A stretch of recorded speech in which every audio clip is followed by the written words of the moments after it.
Hello, welcome to Agua Queensland's first video about our display items. You'll have to excuse the audio for this video as, we're a reenactment group, we're not a YouTube group. This is just something we're doing to pass the time while we're currently all under COVID-19 restrictions. We're going to go through each video about a different display items, what it is, how it works, possibly even its origins. Should the video channel get more popular, we might invest in a better microphone so you can hear us all better. But again, apologies. Today's item is a trench cooker. This is not the standard issue personal cooker or the rations heater personal cooker as they were officially referred to, better known as a Tommy cooker or a trench cooker or Tommy's trench cookers. This is something a little bigger. This is one of the more little later, more improvised kind of things that they did use. This one is actually kerosene filled. The original personal cookers, they were fueled by solidified alcohol. So how it works is, the bottom here, this is a reservoir. We can actually take this apart. We'll deal with these parts in a minute. And we see the reservoir is there. So this would have been filled with your kero. This would have been your filling point. It did have a cork originally. Somewhere before I got possession of it, it simply lost it. So it's filled with kero. And then these ropes, strings, whatever you'd like to call them, they go in and sit in the kero. And using a type of action known very well to plumbers or mechanical engineers as capillary action, that is, when you leave something fibrous in a liquid, it will absorb that liquid and the liquid will travel up the rope until it eventually comes out the top.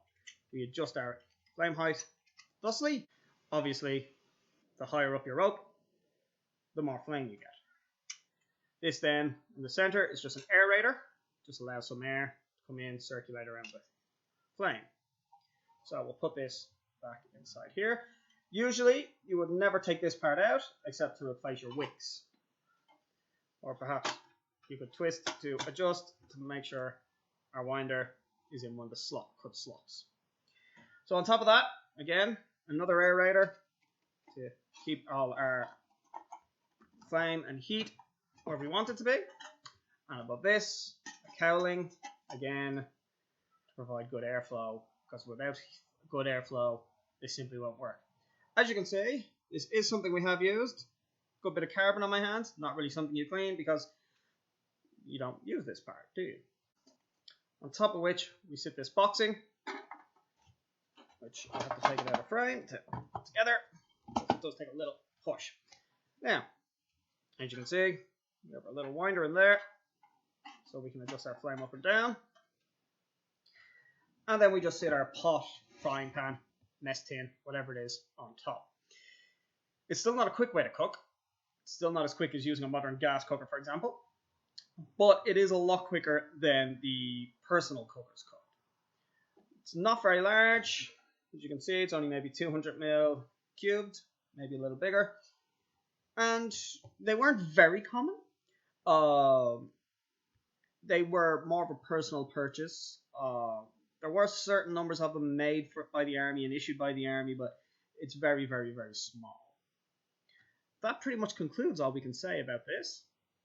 If you have anything you would like us to talk about, maybe more cooking equipment, maybe uniforms, weapons, please tell us in the comments below, and we'll do our best. And again, my sincere apologies for the poor audio, but we'll see how this goes.